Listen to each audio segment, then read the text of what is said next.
Hello, everyone. We are back. We are back on the mat and in the studio today.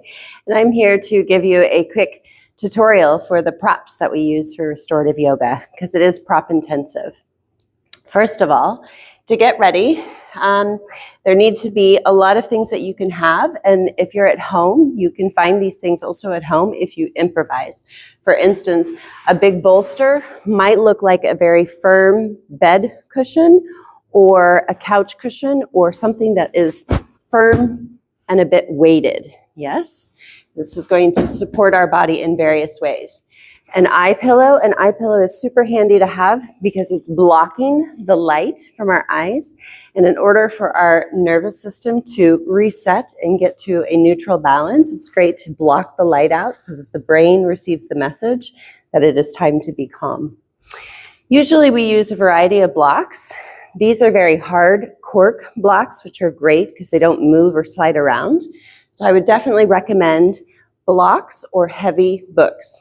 And if you don't have also an eye cushion, you can use a scarf or something that you can block the light out. It doesn't have to be a weighted eye cushion. You don't need to be so fancy. A strap is something that we always have handy in yoga. And if you don't have a strap, you can use a tie, a necktie, a bathrobe. Belt also works and is sufficient. And blankets. Blankets, we use typically cotton or linen blankets for yoga because they're more breathable. The fabric is more breathable. These are really good because they're also weighted a little bit. They're heavier, and they are great for the various positions that we set ourselves up in restorative yoga. Okay, and also I have a pair of socks. In the winter, I wear really warm, fuzzy socks because my feet get super cold, but in the summer, I don't even necessarily need the socks, but sometimes it's handy to have because your feet do get cold and that takes you into a different state of consciousness if you get too chilled. And I have some water here and I have some tea. I don't normally bring this into the studio, but I wanted to show you to have water nearby because it can be that you need to rehydrate while you practice restorative yoga. That's totally fine. Okay. Oh, and a chair. A chair is going to be super handy for us because there's different ways that we can sit on the chair to support our practice or use the chair as support for our appendages or body parts, especially for people with limited mobility. It helps them reach the range of motion that they need to reach easier without compromising some other part of the body. Okay. Let's begin. I'm going to demonstrate one restorative pose and show you how we build up the props. So in this position, I'm going to stack up my blocks as so. There's different ways that you can stack them depending on the variance of height that you want to add. I want a bit of a higher action, so I'm actually going to use 3 blocks and give it a little bit more of a firm support. Then I'm going to take my bolster or my cushion and I'm going to wrap it up like so.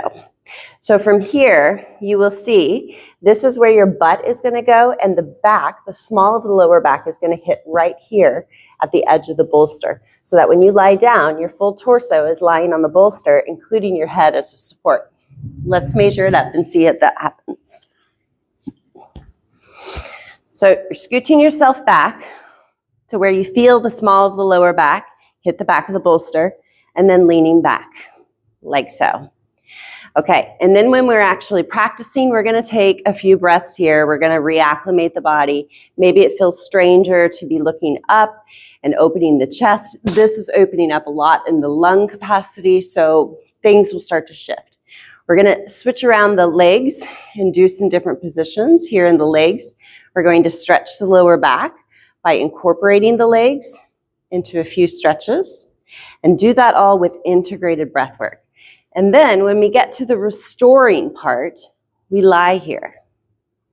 And lying here might feel very vulnerable because everything is exposed, your chest is lifting up, and your heart space is opening, and the lungs are actually expanding. So this might feel a little bit abrasive, right? So what we're going to do is add some weight. We're actually holding the pose for a matter of minutes. And this is what's difficult, is that while you're lying here, you might notice that your brain goes in 15 different directions, and all of those places that your brain takes you is not here, presently, in the body. So what we want to do when we're practicing restorative yoga is find a position where we can kind of observe what it is that we're doing. We're here in the experience, we're living the experience, but we're also observing why we're here. We're here to deeply rest, we're here to quiet the mind, we're here to just zone out. You know that moment when you catch yourself zoning out and looking off into space, and time, for instance, will pause or be in a bit of a hang space? That's where we want to find that space. It's called the liminal space. And the bodies are relaxed.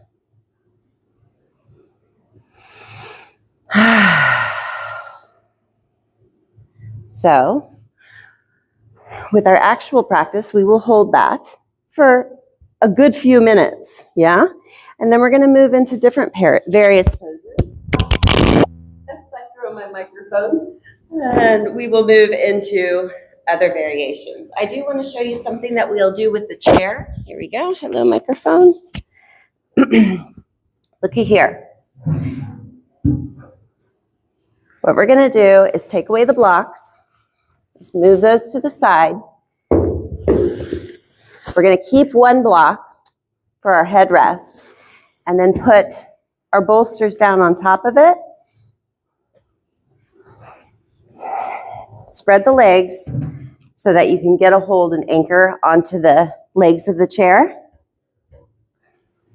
And then as you lie down, you really got the upper thoracic, the upper back opening here. And this position is another variation or modification of what we were just doing, but it's going to help those with lower back problems that need more support in the lower back. So in this position, it's a little less open, it's a little less vulnerable, but we're still getting into the armpits, we're still opening the chest, and now we're pulling the legs up.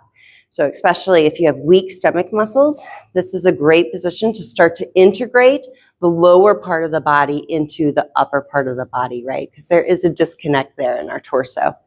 Especially women, we tend to disconnect the torso from the legs. All right, and you can even open the legs out a little bit, and the chair is there. And this is going to open and relax the hip flexors a little bit. The chair is there for brace and support. And it's nice if you want to prop up your head and provide a neck roll. You can do that with a blanket or even a small pillow. And feel that deliciousness. So here, the neck is at neutral with the spine. Without the blanket, your neck is more compressed. The vertebrae are more compressed together. So in this position here, we're opening, we're lying, we're relaxing. Delicious. And we hold. All right. So that is it in a nutshell to cover some of the ways that we work with the props. There are many other ways as well. I do want to show a couple of stretches on the chair because this is stuff that you guys can do at home. You need to find a sturdy chair, something that's obviously not on wheels and obviously not going to move around, something that is heavier, made of like actual wood or at least firm. All right, and if you straddle the chair, and if you have sides of the chair, that actually works in your favor because it works as a support, a resistance. And so here, opening the stretch, opening the hips just by stretching forward, leaning forward.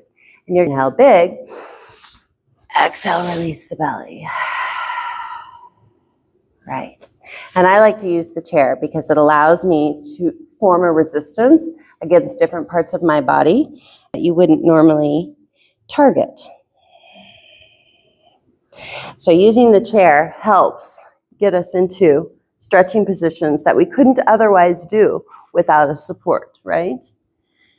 So think of this often while you're just sitting down, taking active moments through your day where you know you can be consciously doing something to support your body, to support your posture. Yes. And all we're doing is moving. It's not yoga, it's stretching, it's somatic movement. We're moving consciously and integrating different parts of the body while we're waking up the body slowly. And we're doing this with a little bit of effort and a lot of intention.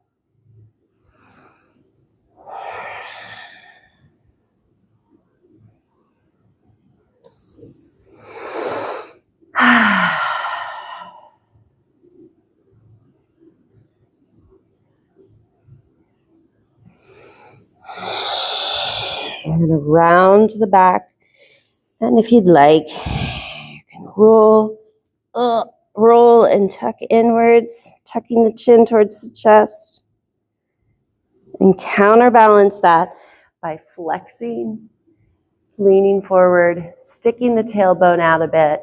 You can even shake the bum a bit. And let's finish it off. Let's do some hip rolls.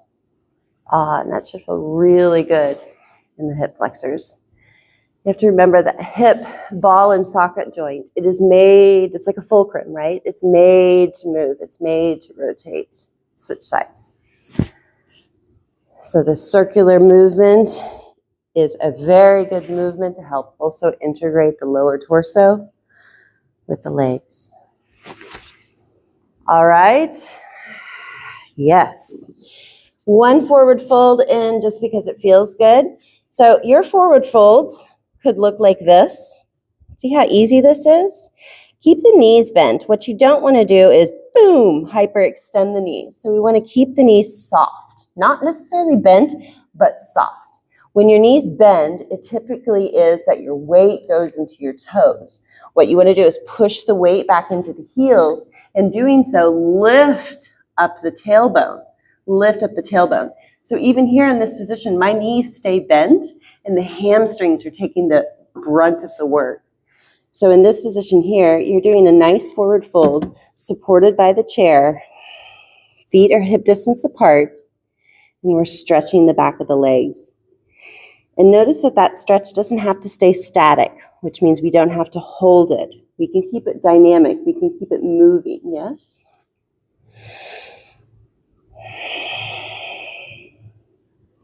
And you can make it even a stronger exercise and do a bit of a plank.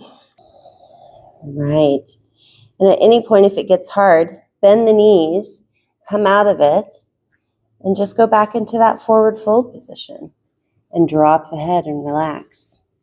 And you see how dynamic this posture can be in order to find your happy medium.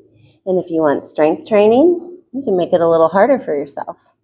If you want more relaxation, you can put your head down and cool the mind in this position. That's what happens when we do forward folds.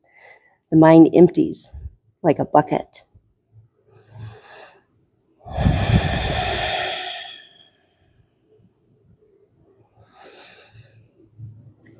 So that is it for today's tutorial. We just covered a few simple movements and stretches that we're going to incorporate into class on Sunday. So I'm looking forward to welcoming everyone to the first New Moon Circle Restorative Yoga Workshop held this coming Sunday at Flow Yoga Studio here in Delft. Thank you. Have a great day.